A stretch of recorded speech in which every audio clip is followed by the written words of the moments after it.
না আমি টানতেছি।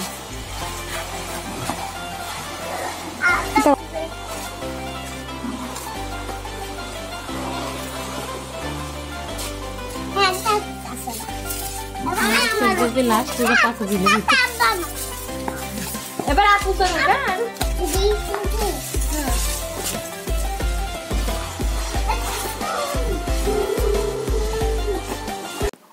Hello everyone, আসসালামু আলাইকুম। কেমন আছো সবাই? আশা করি আল্লাহর রহমতে সবাই অনেক ভালো আছো। আমি টিনা চলে আসলাম নতুন একটা ব্লগ নিয়ে। আর এখন সকাল সকাল চলে আসছি ভাবিদের বাড়িতে, পেঁয়াজ কাটতে বসে পড়ছি। ভাবি হচ্ছে ডেকে নিয়ে আসলো যে অল্প কটা পেঁয়াজ আছে তো একটু কেটে দে, আর ভাইয়া রসুন তুলে আনছে, রসুনগুলো কাটা লাগবে না, ওইগুলো রোদে দিছে, গাছ সহ এইভাবে রেখে দিছে। ভাইয়া যখন ওইগুলো বাজারে দিবে সেই সময় বাজারে দেওয়ার আগে ওইগুলো কাটবে। তারপরে ভাবিদের এখান থেকে আসার পরে আজকে আর আমি ইফতারি কি বানাইলাম ওইগুলো শেয়ার করলাম না। সন্ধ্যার আগে আমি এই তো আম নিয়ে নিছি, সবেদার একটা পেয়ারা নিয়ে নিছি। এখানে পেয়ারাটা কিনছি আর আম আর সবেদাটা কেনা না, সবেদা দিছে ভাবি আর আম দিছে বোন। বাড়ির কাছে থাকলে একটা সুবিধা, বোন হচ্ছে আম আমি গেছিলাম সেই সময় দিছিল, এই আমটা কেটে খাওয়া হয়েছিল না, কারণ রোজা রেখে সন্ধ্যার সময় ইফতারি করার পরে এমনি পেট ভরে যায়, তখন এই আমটা কখন খাবো। তাই আজকে ভাবলাম আজকে আমটা কেটেই ফেলি, নাইলে আমটা নষ্ট হয়ে যাবে। আর এই সবেদাগুলো হচ্ছে রিমার শ্বশুর বাড়ি, ওদের নিজস্ব গাছের, একদম ফরমালিন মুক্ত। আর এই আমটাও কিন্তু বোনের নানি শাশুড়ি দিছে, ওনাদের গাছ আছে সেই গাছের আম।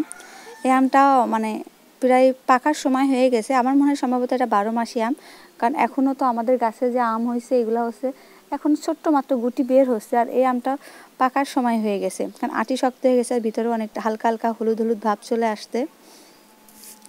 আর এই আমটাই হচ্ছে আমি কেটে নিয়েছি, আর ওইদিকে মাহি আমার অন্য কাজ করে দিচ্ছে, হচ্ছে ইফতারের জন্য পানি টানি সব বারান্দাতে নিয়ে গেল। আর মেয়ে যখন বড় হয় তখন মায়েদের জন্য অনেক উপকারী হয়ে যায়, এই জন্য তো বলে যে মেয়ে সন্তান হচ্ছে আল্লাহর রহমত। আর এই তো আমরা ইফতারি রেডি করতে বসে পড়েছি, আর মাহি হচ্ছে পানি নিয়ে আসে, ও আমাকে জিজ্ঞাসা করে আমু চিনি কয় চামচ দেবো, পরে আমি বলে দিলাম। আর লেবুটা আমি আগেই কেটে চিপে আমি আর কি ওই মগের মধ্যে দিয়ে দিয়েছিলাম, তো এই জন্য মাহি শুধু জিজ্ঞাসা করে নিল। পরে আমাকে লবণ আর চিনি দিয়ে মিশাইতে বললাম। আর বড় খালা আসছে পাশে, বড় খালা বসে আছে। আর এদিকে ওই তো আমি আম পেয়ারা আর সবেদা কেটে নিছি, আর বেশি কিছু বানাই নাই, শুধু অল্প কাটা বেগুনি আর ডালের পেঁয়াজও বানাইছিলাম। ছোলাটা মাখাই নিয়ে এখন পেঁয়াজগুলো ওর মধ্যে ভেঙে দিছি, প্রত্যেকদিন আমি এইভাবেই করি। আর আমার আজকের এই ছোট্ট ব্লগটা যদি তোমাদের ভালো লাগে তাহলে প্লিজ আমার চ্যানেলটিতে সাবস্ক্রাইব করবা, লাইক শেয়ার কমেন্ট আর পাশে থাকা ছোট্ট বেল বাটন অন করে দিবা। আর যারা আমার এই ভিডিওটা ফেসবুক পেজ থেকে দেখছো প্লিজ ফেসবুক পেজটাকে ফলো দিয়ে আমার পাশে থেকো। আর সবাইকে বলছি ভিডিও দেখার শুরুতে একটা লাইক দিয়ে ভিডিওটা দেখা শুরু করো, তাহলে আমার এই ভিডিওটা আরও অন্যদের মাঝে যা পৌঁছাবে। আর আজকের মতন আমি এখানেই বিদায় নিচ্ছি। আল্লাহ হাফেজ, আসসালামু আলাইকুম।